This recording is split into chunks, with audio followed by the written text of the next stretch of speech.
आज के इस वीडियो में पढ़ते हैं हम 10वीं क्लास की 12वीं प्रश्नावली वृत्त है उसकी प्रश्नावली एक्सरसाइज 12.3 क्वेश्चन नंबर चौथा। देखो, एक उभयनिष्ठ कर्ण ए बी पर दो समकोण त्रिभुज ए सी बी और त्रिभुज ए डी बी इस प्रकार खींचे गए हैं कि वे विपरीत और स्थित हैं।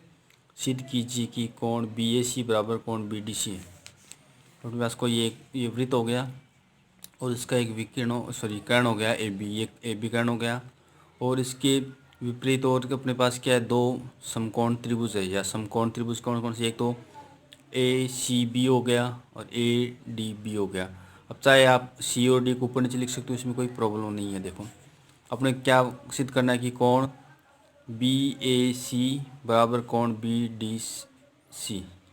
ठीक है, अपने दिया है कि उभयनिष्ठ कर्ण ए बी है, उसको अपन ने क्या मान लिया, व्यास मान कर या व्यास लेकर अपने एक वृत्त खींचा और बिंदु बी तथा सी क्या कर दिया अपन ने, बिंदु सी और डी को क्या कर दिया, दोनों ओर से गुजार दिया। मतलब ये दोनों सी और डी वृत्त के परिधि स्थित बिंदु है। अब उन्हें पता है कि कोण ए सी बी बराबर कोण ए डी बी दोनों क्या समकोण है। क्यों समकोण? क्यों आपको पहले ही बताया था कि कोई भी वृत्त होता है उसके अर्धवर्त में बने कोण क्या होते हैं, समकोण होते हैं। ये कोण ए सी बी भी क्या है, समकोण है। अर्धवर्त में बना कोण ए डी बी क्या है, अर्धवर्त में बना कोण समकोण है। तो लघुचाप बी सी द्वारा, ये लघुचाप बी सी है, इसके द्वारा एक ही वृत्तखंड में बने कोण, ये वृत्तखंड होगा। देखो, ये बी सी दीर्घवृत्तखंड हो गया, इसमें कोण एक तो क्या बन गया, बी ए सी कोण बन रहा है और बी डी सी कोण। मतलब ये देखो, इस चाप के द्वारा ये कोण ए बिंदु पे बन रहा है और इसी चाप के द्वारा कोण डी पे बन रहा है। इसलिए आपको पता है कि एक ही चाप द्वारा एक ही चाप द्वारा एक ही वृत्तखंड में बने कोण हमेशा क्या होते हैं, बराबर होते हैं। तो इसलिए कोण बी ए सी बराबर क्या होगा, कोण बी डी सी, जो कि अपने को सिद्ध करना था, इति सिद्धम। उसके बाद देखो अपना 5वां क्वेश्चन है, एक वृत्त की दो जीवाएँ ए बी और ए सी उसके केंद्र पर क्रमशः 90 डिग्री और 150 डिग्री के कोण अंतरित हैं। कोण बी ए सी ज्ञात कीजिए यदि ए बी और ए सी केंद्र के विपरीत और स्थित है। अपने देखो, ये वृत्त है, उसका केंद्र हो गया और एक तो इसकी होगी ए बी जीवा होगी और एक अपनी ए सी जीवा होगी, जो क्या वृत्त के विपरीत और स्थित है। और क्या बनी, जो केंद्र पर जो ए बी जीवा है वो तो अपने पास 90 डिग्री का कोण बना रही है, ये ए ओ बी कोण 90 का हो गया। और जो ए सी जीवा है वो अपने पास 150 का बना, तो ए ओ सी क्या हो गया, 150 डिग्री का कोण हो गया। और ये अपने क्या होता है कि ए बी और ए सी क्या है, विपरीत है। ये ए सी हो गया, ये ए बी हो गया, ये ए बी ए सी के विपरीत और हो गया। अपने को देखो, अपने क्या करना, अपने को किसका मान जाता है, कोण बी ए सी, कोण बी ए सी, इसका मान अपने ज्ञात करना है।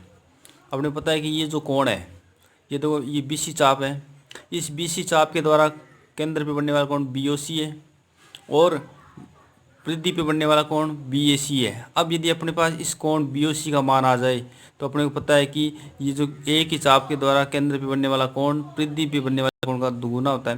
तो इस कोण का मान आ जाएगा, ये आ जाएगा अपने पास। क्यों कि कोण बी ए सी क्या है, इस कोण बी ओ सी का आधा है। तो अपन पहले इस कोण बी ओ सी को याद करेंगे। देखो, अपने को दिया हुआ है ए बी व ए सी वृत्त की दो जीवाएँ हैं जो वृत्त के केंद्र से 90 डिग्री और 150 डिग्री का कोण बनाती है।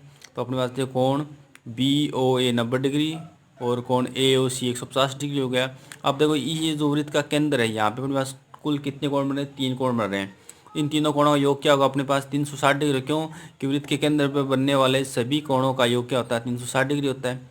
तो कोण बी ओ सी बराबर 360 डिग्री माइनस ये दो कोण अपन क्या कर देंगे, माइनस कर देंगे। तो माइनस में क्या लिख दिया, ब्रैकेट के अंदर कोण बी ओ ए प्लस कोण ए ओ सी। कोण बी ओ सी बराबर 360 डिग्री माइनस इसका मान, अब बी ओ ए का मान 90 प्लस ए ओ सी का मान 150 डिग्री है। 360 डिग्री माइनस 90 और 150 कितने हो गए, 240। तो कोण बी ओ सी का मान अपने पास क्या आ गया, 120 डिग्री आ गया।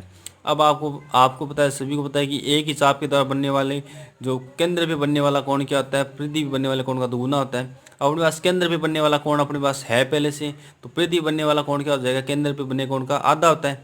तो कोण बी ए सी बराबर केंद्र बनने वाला कोण क्या है, कोण बी ओ सी बटा 2। तो कोण बी ए सी बराबर क्या हो जाएगा, बी ओ सी का मान 120 बटा 2, कोण बी ए सी का मान क्या होगा, 60 डिग्री।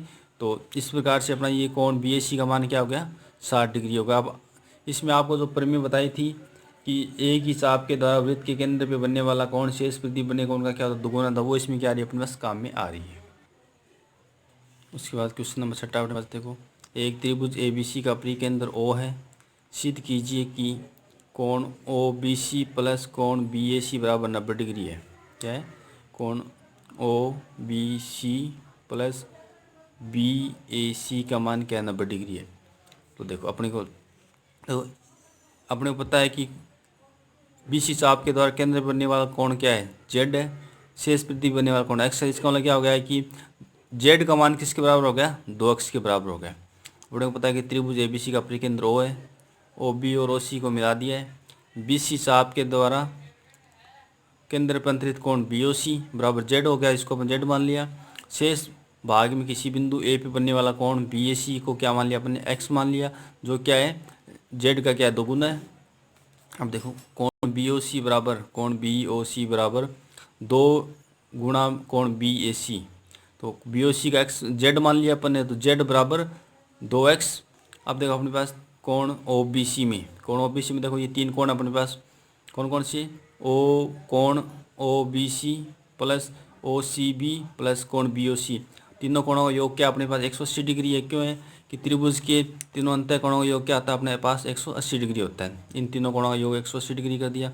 तो इसका मान क्या अपने पास? y है। y plus Z plus y बराबर क्या हो गया?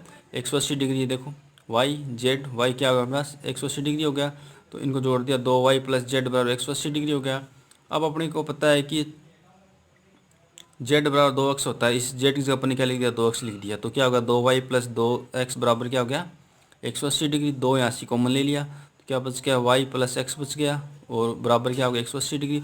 2 का अपने पक्षांतर कर दिया तो 180 के बट्टा में आ गया। तो अपने पास क्या आ गया? x प्लस वाई बराबर 180 बटा 2 और 90 डिग्री आ गया। अब तो y बराबर क्या है? देखो कोण BAC प्लस और सॉरी देखो x बराबर तो क्या अपने पास? BAC है प्लस y बराबर क्या है अपने पास? OBC है। तो ये लिख दिया अपन ने बराबर 90 डिग्री। अब आप इसमें देखो पहले OBC है तो अपन ने क्या लिख दिया? पहले कोण OBC प्लस कोण BAC बराबर क्या हो गया? 90 डिग्री।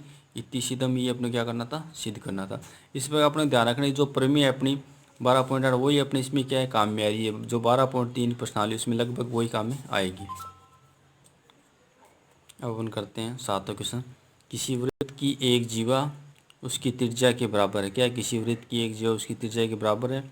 इस जीवा द्वारा दीर्घवृत्त खंड में किसी बिंदु पर अंतरित कोण का मान ज्ञात करना है।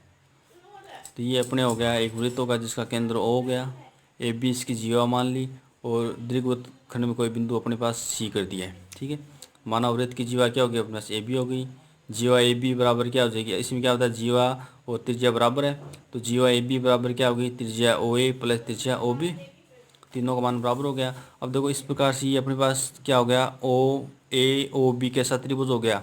एक समबाहु त्रिभुज है और समबाहु त्रिभुज का प्रत्येक कोण क्या आता है? अपने पास 60 डिग्री होता है। तो कोण AOB अपने पास क्या हो गया? 60 डिग्री। मतलब ये केंद्र बनने वाला कोण क्या होगा? 60 हो गया। तो अब देखो ये AB चाप है, उसके द्वारा दीर्घवृत्तखंड में क्या बन रहा है? अपने पास कोण क्या बन रहा है? कोण ACB बन रहा है। इस कोण ACB का मान क्या हो जाएगा? अपने पास केंद्र पे बनने वाले कोण का क्या होता है? आधा होता है। क्यों? केंद्र पे बनने वाला कोण दुगुना होता है, तो पृथ्वी पे बनने वाला कोण क्या हो गया? केंद्र वाले कोण से आधा हो गया। तो कोण ACB बराबर कोण AOB बटा 2, तो 60 बटा 2 30 डिग्री हो गया। तो कोण ACB बराबर क्या हो गया? अपने पास 30 डिग्री हो गया। क्यों? आपने को पता ही है कि एक ही चाप द्वारा वृत्त के केंद्र पे बनने वाला कोण शेष वृत्त के शेष भाग में बनने कोण का दुगुना होता है। तो अतः जीवा द्वारा दीर्घवृत्तखंड के किसी बिंदु पर अंतरित कोण का मान क्या होगा? अपने पास 30 डिग्री होगा। इस प्रकार से इस वीडियो में अपन ने 12.3 प्रश्नावली के 7 क्वेश्चन कर लिए हैं।